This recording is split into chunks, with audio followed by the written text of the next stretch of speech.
Well, it shows you what human beings can achieve, and it shows you that actually, in the end, I believe good triumphs over evil. To get Brexit. Make America great again. No, no, no. Hello, I'm Stephen Edginton for The Sun, and today I'm interviewing Nigel Farage. Now, recently, the film 1917 came out. It's all about World War I. And what you may know about Nigel Farage is that he's big on Brexit, but you may not know that he's massive on World War I. He's a huge history buff. So we're going to be talking about 1917, but more generally about World War I and why it's so important today. Nigel Farage, thank you very much for joining us. So the reason I wanted to bring you here today is because you are such a big history buff, and I know specifically World War I is your thing. Recently, last week, the film 1917 was released. I thought it was fantastic. I watched it last weekend. But in recent years, we've also seen a few other films about World War I. We've seen War Horse, They Shall Not Grow Old, Journey's End. And I know, another example of this is a video game, Battlefield 1, sold 15 million copies worldwide. There's real interest in this war. Why? Yeah, it's a funny one. So when I was working here in the mid-80s, I started to become really interested in First World War veterans. Like, you'd pick up the newspapers and you'd read somebody had died age 94 who'd held a pillbox for 12 days on his own on Hill 60 at Ypres or whatever. And I said to a group of lads in the office, have you ever been and visited Northern France? Have you ever been to the Western Front? They all said no, I hadn't been. So I said, well, let's go. So off we went, 4 of us in a car, and we visited some of the battlefields, some of the cemeteries, some of the big sites. And I remember most of the rest of the office and my local pub saying, well, what do you want to do that for? As if it was a really odd, weird thing to do. And it was a subject in families that wasn't talked about. Kids would ask their grandparents about the war, and the grandmother would say, shut up, we don't talk about that. It was as if we tried to bury it. It was so awful, so ghastly, we don't talk about it. And then, as the years went on towards the millennium, I think everyone realised that there were only a few hundred people left, all at or around 100 years old. And if we were going to get testimony of where they'd been and what they'd done, now was the time. And that's when the interest really started. That's when people started visiting the Western Front. That's when the schools, all my kids have been with, on school trips. And I went back to Tyne Cot, which is the biggest British military cemetery in the world, just outside Ypres. And I remember in the mid-80s, there was a parking bay at the front for about 6 cars. I went back about 18 months ago, there's a coach park now. There's a coach park. I went to Vimy Ridge to do some photography, a little bit of filming. And that's run by the Canadian government. It was the site of a big Canadian battle. And I said to the lady, representing the Canadian government, I was always busy here today. Yes, she said, 700,000 people visited last year. So we're visiting these places in huge numbers. It's on the school curriculum. And I thought, mistakenly, that when the last veteran died, and it was Harry Patch died, getting on for a decade ago, I thought once the human side had gone, the interest would diminish, but it hasn't. And I tell you what it is. I think firstly, it's the pivot between the old world and the new world. End of the First World War, the Ottoman Empire falls, the Kaiser goes, the Tsar goes, women get the vote, we get a Labour government not very long after it. So it clearly is the pivot between the old world and the new world. Also, there's so much film, photography, that these people that fought are recognisably us. How do we relate to men at the Battle of Waterloo or those on Nelson's warships? It's too difficult. But because we've got so much testimony, so much photography, and they had aeroplanes and they had tanks and they had cars and all right, modern warfare technology has moved on, but kind of the basics of warfare haven't, in a sense, changed that much. So I think firstly it's the pivot between the old world and the new world, but here's the real reason we're interested. All through our history, our wars have been fought, and they're still fought, by a very small number of professional trained soldiers. And over the years we've used mercenaries and all sorts of people. The The First World War is the first time it becomes a citizens' army, where in ordinary families, the bloke who's a local butcher volunteers, or at the end of the war, the last 2 years, becomes conscripted. So it's because ordinary citizens are suddenly put into the most extraordinary circumstances. And I think we're fascinated by the sheer ghastliness of what the Western Front represented. And I think if you're a bloke, and I mean this more than women, if you're a bloke, a young bloke, I think it's almost impossible to go and watch 1917 and not think to yourself, what would I have done? I think that really interests particularly young men, because they see, gosh, that could have been me. So it's a citizens' army, it's the sheer horror of it, and I tell you what, it does make for good films too. Exactly, and I want to talk about that, 1917. It was all filmed in one shot. I mean, it was beautifully done. Incredible. But it wasn't the beauty of it that really got to me. It was the sheer horror, and it really wasn't a comfortable film to watch for me. I mean, you're on the edge of your seat. What did you think of it? Well, let's just be absolutely straight about it. I mean, in terms of a piece of cinema, it's off the charts.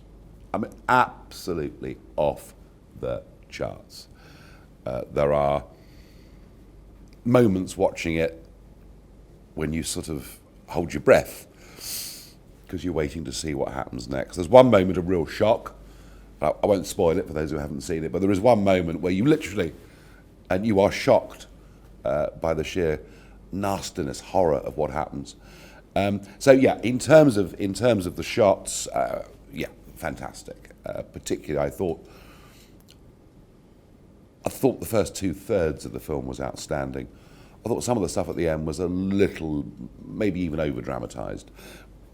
But what I did like, in terms of accuracy, was the way they portrayed communication trenches, the way they portrayed dugouts, the way they showed a jump-off position for an attack. All of that I thought looked tremendous. I like the banter of the officers and men.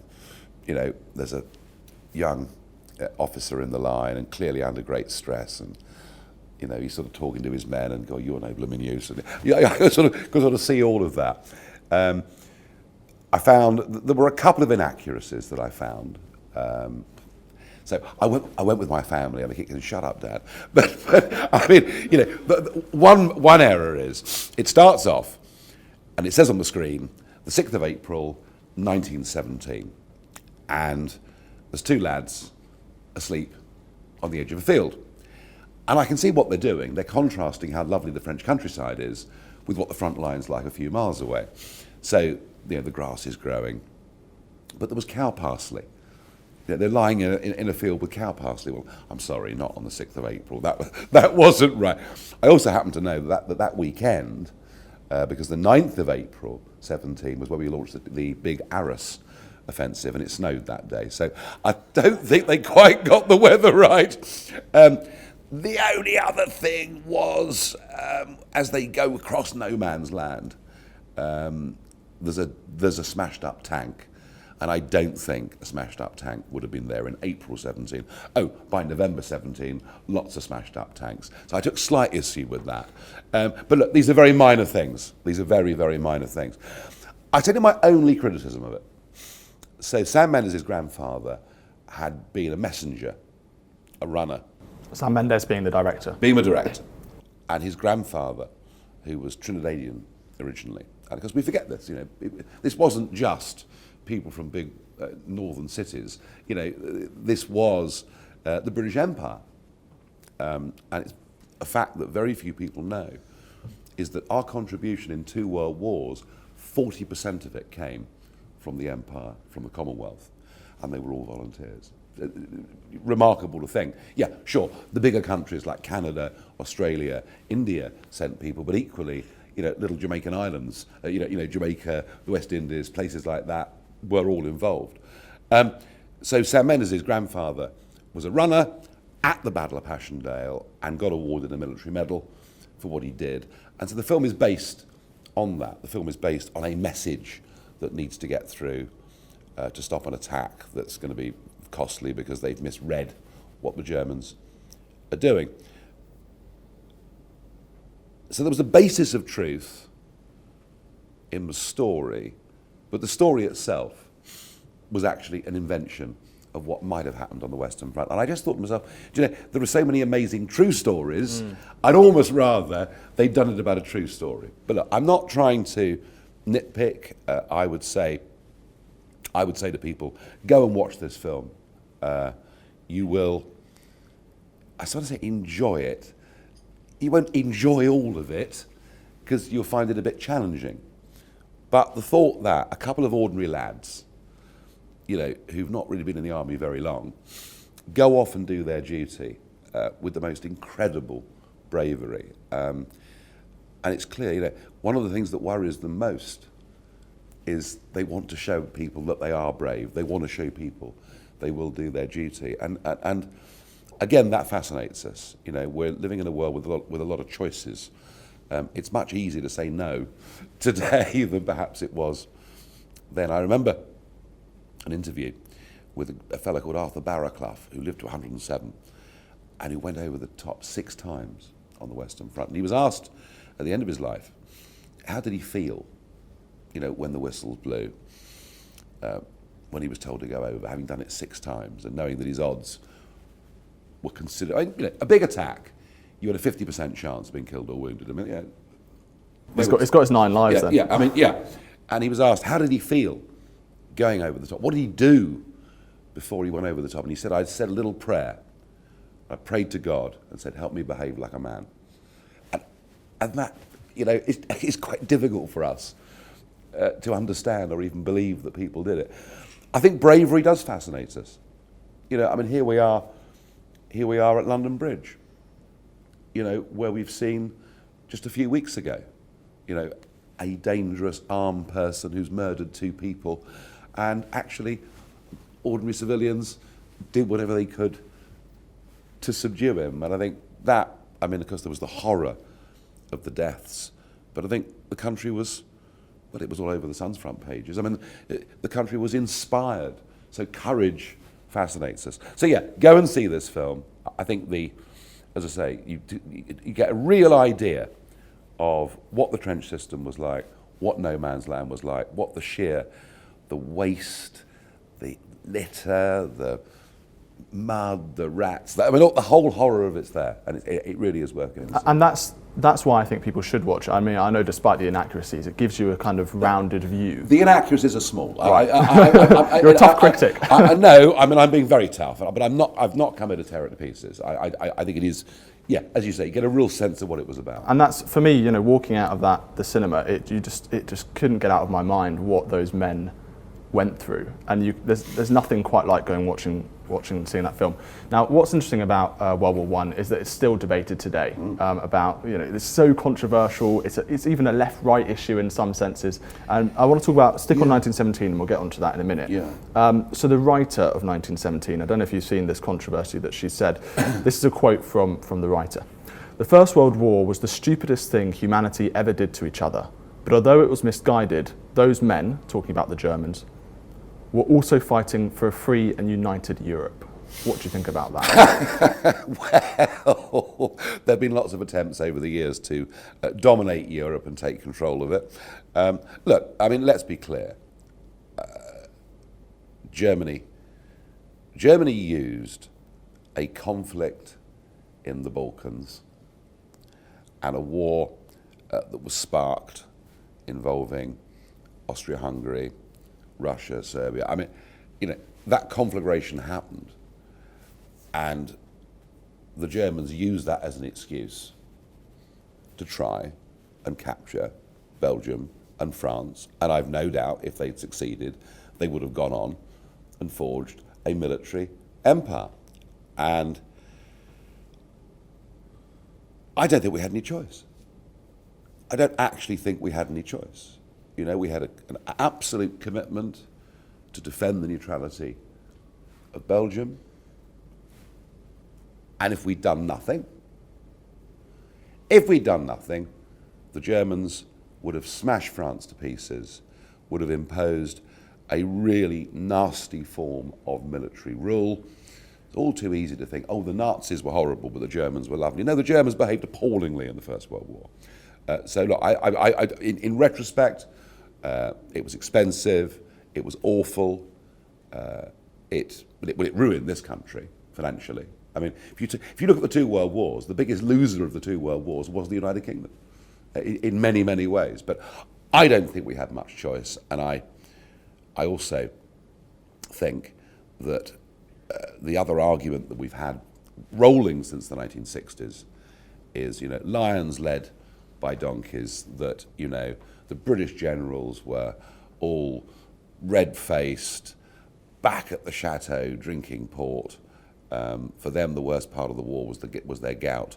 And it was a class issue. People argue, it's these posh English aristocrats sending the working classes. Yeah, it's absolute rubbish. 48 generals killed in World War One. In World War Two, 2 generals killed.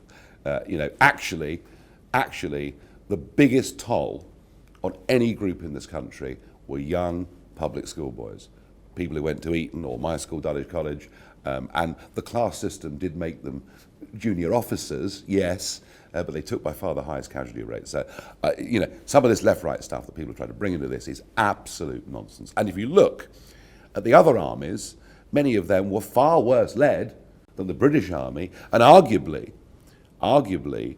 what you see in 1917, and certainly at the end of that year, is you see us developing tanks. You see us developing what later became known as blitzkrieg. And you can criticise us for being slow to learn, but remember this: what the British Army achieved on the Western Front in 1918 in beating the cream of the German army and driving them back during the last 100 days, day after day, was, I think, in military terms, probably our greatest ever achievement as a nation. So I think a lot of this revisionism makes me very angry.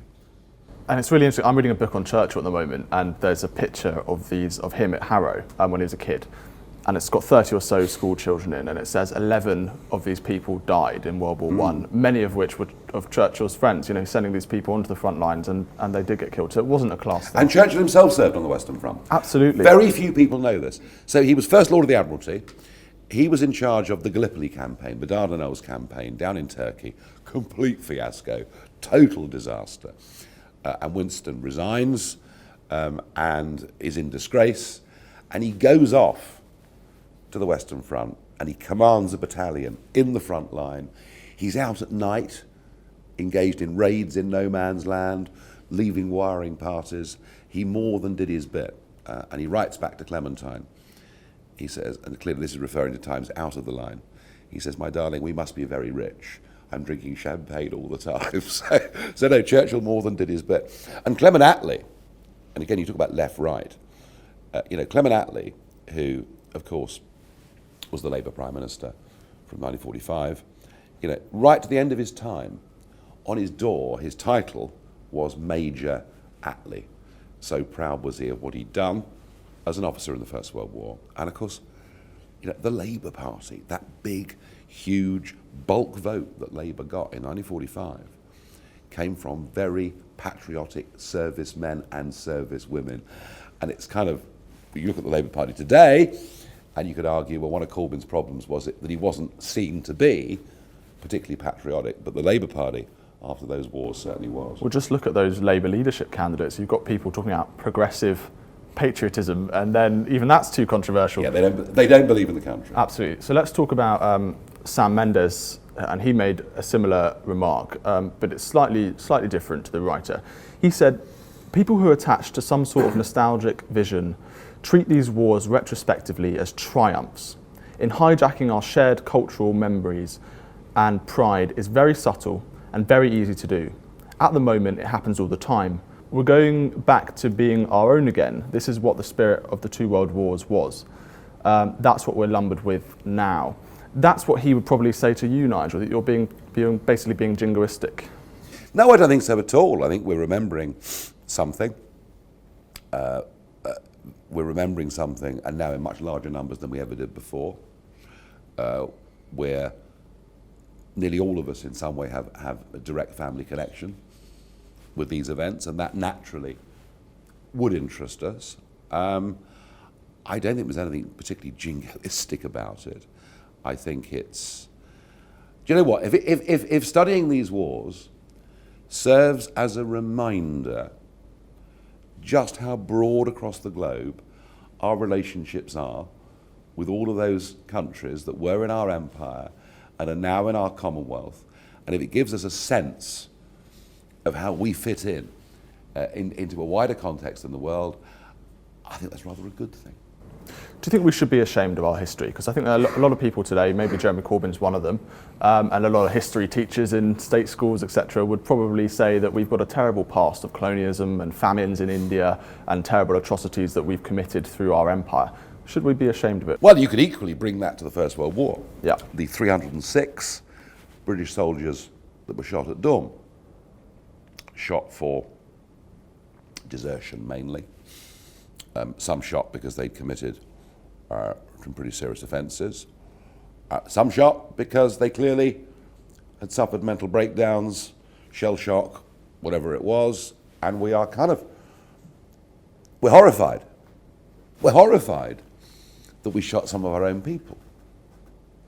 The French shot tens of thousands.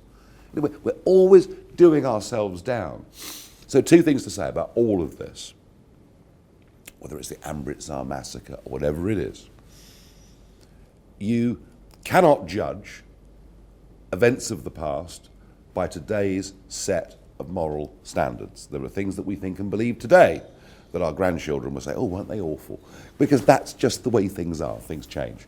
That's the first thing to say. The second thing to say is, just look at the way the rest of the world has behaved over the years towards their own people, and you find there's not much to be ashamed about. No, I think this constant apologies for slavery or whatever else it is not the way to look at history. I think we look at history, we judge history, we judge whether we got things right or wrong, and there are certainly things, I don't think the invention of concentration camps by the British in the Boer War is a proud chapter in our history, but it is part of our history. And I think to constantly apologise for the past, I think sends all the wrong signals. I think, I'll be honest with you, I think this British Empire stuff, I think actually we brought education, we brought medicine, we brought a lot of things we brought to many of those countries, and far from the empire, us raping and pillaging all these countries. In fact, in the end, the empire cost us money every year. It didn't make us money every year. So, no, let's stop being apologetic in this way. It's almost shameful today for people to come out and say, well, I'm proud of my country, I'm proud of my history, I'm proud of our culture. I mean, in Britain there is so much to be proud of, our arts, our literature, the things that we invented, even, dare I say it, the wars that we fought. I mean, World War II, we put our nation on the line to save the rest of Europe from fascism. I'm proud of that. We should be proud of that. Without any shadow of a doubt. I think 1940 is a particularly interesting period. Look, I think it's an absolutely extraordinary country with an amazing history, and I think there's a lot of good news to take from our past. Let's talk about World War I again. Why is it relevant to today? Well, it's relevant because they're the same human beings that we are. They're a little bit shorter than us. Their teeth are slightly worse than ours, but they are, in terms of, you read the poetry they wrote or the letters home, they are the same as us in every way. And you kind of can't avoid it, can you? I mean, a couple hundred yards down Borough High Street, there's a magnificent World War I memorial. I mean, it's everywhere. Every little village you go to, you see it. So it is all around us. And I think unavoidably, this subject, it will never go away. And I think, go and watch 1917, but I would also say to people, if you haven't been, it's not very difficult to get across to France in a car. And if you go at this time of year, it's not even that expensive to go across to France in a car. And go and visit some of these First World War sites and battlefields. They are the most extraordinarily evocative and powerful places. And it's a reminder, this is why it's really important, it's a reminder why, whatever my criticisms at the moment of Europe may be, but it's a reminder why people are living in freedom, liberty and democracy and not living under totalitarian dictatorship. That is why it's important. Those millions of men who went out there and died and risked their lives, obviously we should remember them. We remember them every year in November. What was it about their sacrifice that is so pertinent? I mean, there's been so many wars throughout British history, so many wars throughout world history, but we don't go out there on the 11th of November every year and talk about, let's say the Falklands War or even World War II. Well, no, I don't agree, actually.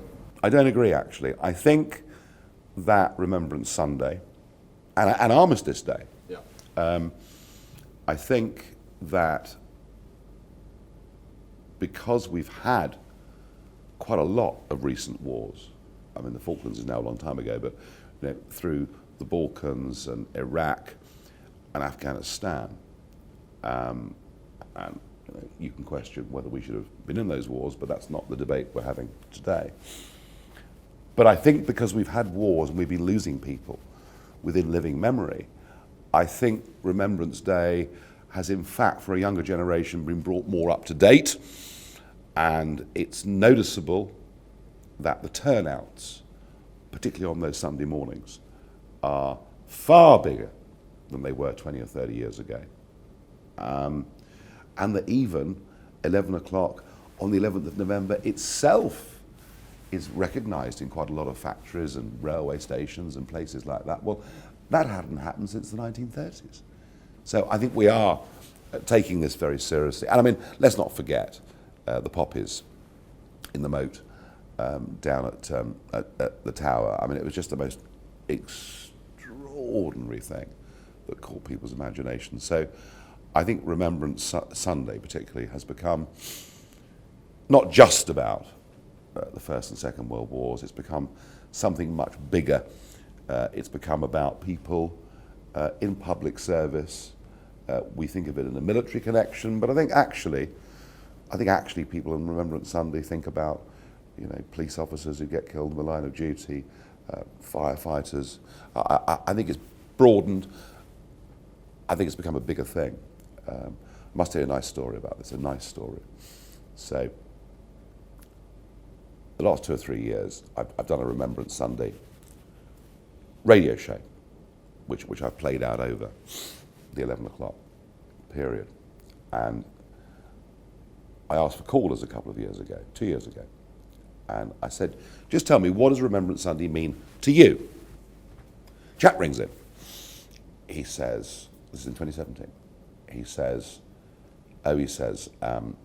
for me, Remembrance Sunday will always be about my mother. She was on Kew Bridge in 1921 with the first official British Legion sale of poppies.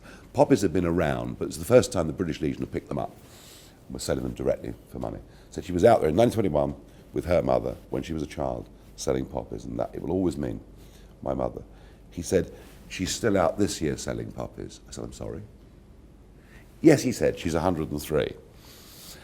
So this was amazing. And I said, well, but has she been recognised? Anyway, as a direct result of that phone call, and newspaper articles on the back of it, she got the MBE in the New Year's honours. She died shortly afterwards, but I did feel that just a little bit of good had come out of it.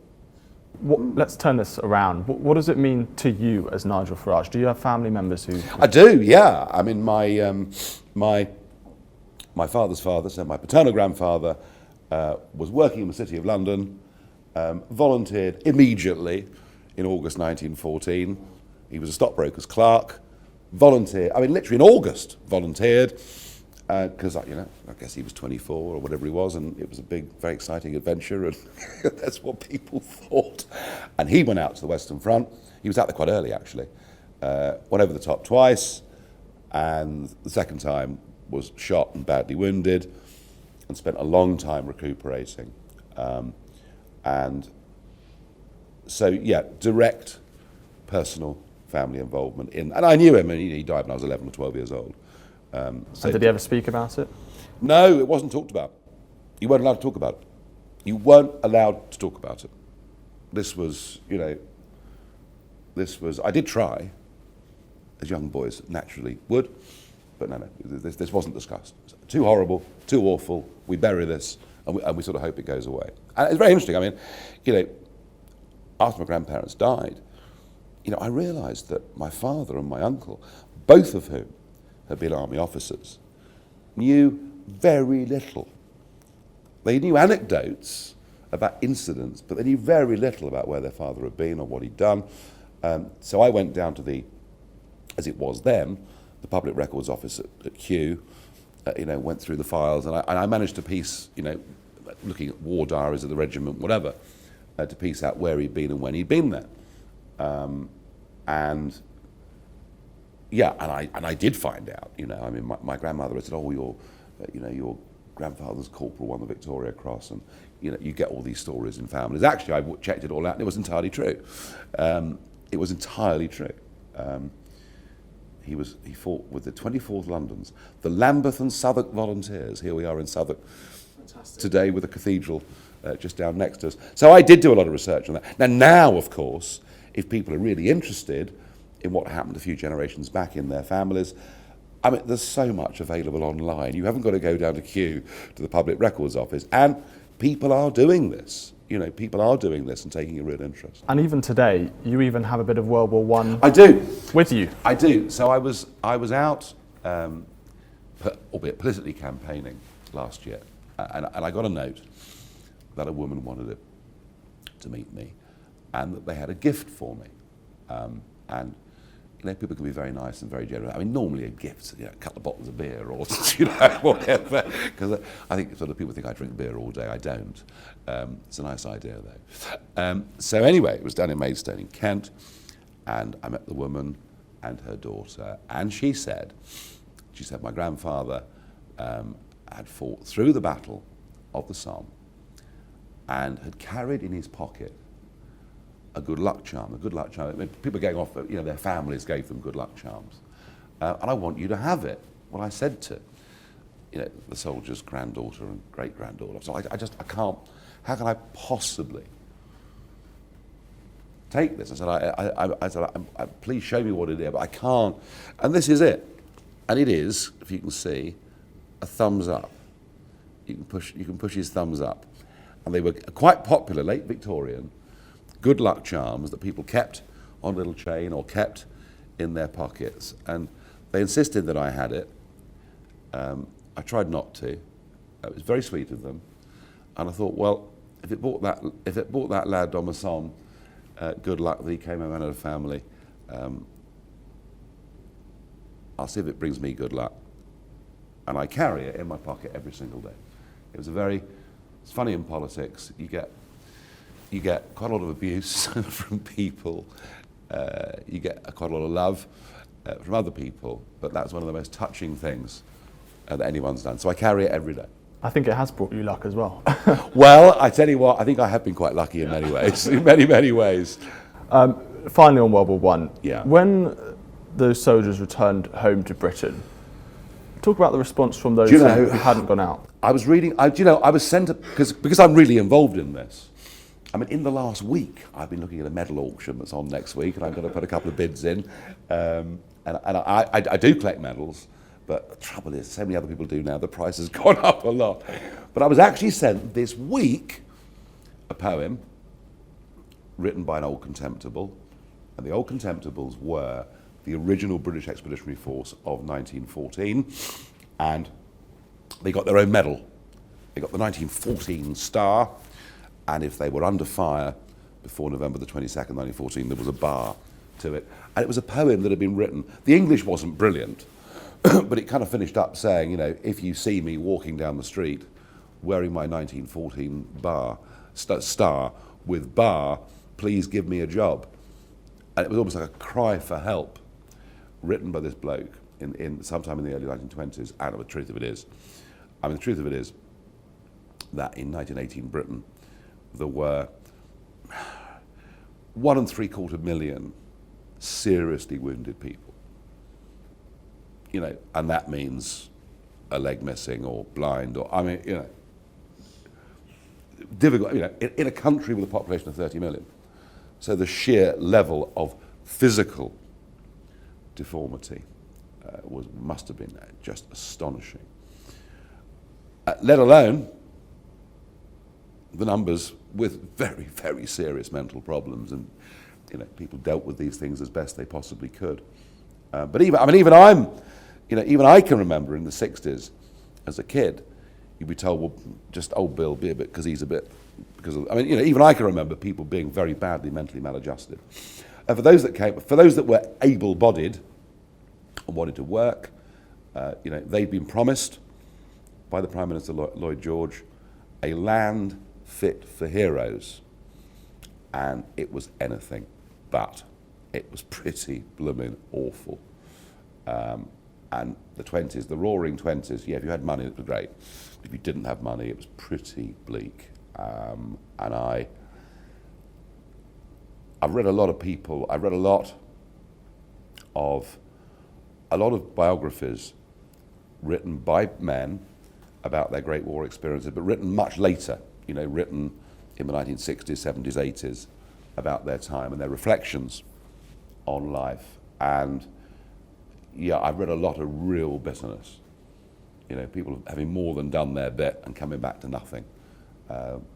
Funny, isn't it? I mean, in Germany, it was the servicemen returning from the front to hyperinflation, to 7 million unemployed at the peak of German unemployment, that led directly to the rise of Hitler. It was the ex-serviceman community that voted because they just felt completely betrayed, and that was the narrative.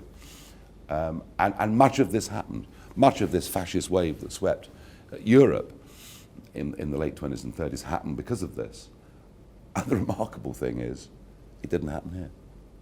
I mean, if ever there was a time when a communist party or a fascist party had suddenly leapt into a very powerful position, that was the time for it to happen, and yet it didn't, which I think must say something about our national character. Do you know what? Despite all that horror, the bitterness, which is completely understandable, you know, watching that film and going to the sites, it does fill you with hope, and it fills you with kind of inspiration in a way. Well, it shows you what human beings can achieve, and it shows you that actually, in the end, I believe good triumphs over evil. The other thing, of course, to think about those who came home was that we could never even get a grip on is the sense of camaraderie that existed between. It's why the British Legion Club sprung up all over the country, because they felt the only people they could talk to were ex-servicemen. Many of them didn't even tell their wives what they'd been through. They didn't want them to know. They thought they'd be too shocked, too horrified by it. But no, that sense of camaraderie that those people had, and I saw a bit of it, a different war, but I saw a bit of it a couple of times. I've been to events with the parachute regiment. And they're thinning out now, of course, in numbers. But you know, when you're with those guys, and these are the blokes that jumped into Normandy on D-Day at 3 o'clock in the morning, or went into Arnhem, or places like that, and took pretty heavy casualties. But when I've seen those guys in London and in France together, I've watched them drinking, talking, chatting. You think to yourself, there's a bond between these people that none of us can even understand. Nigel Farage, thank you very much. Thank you.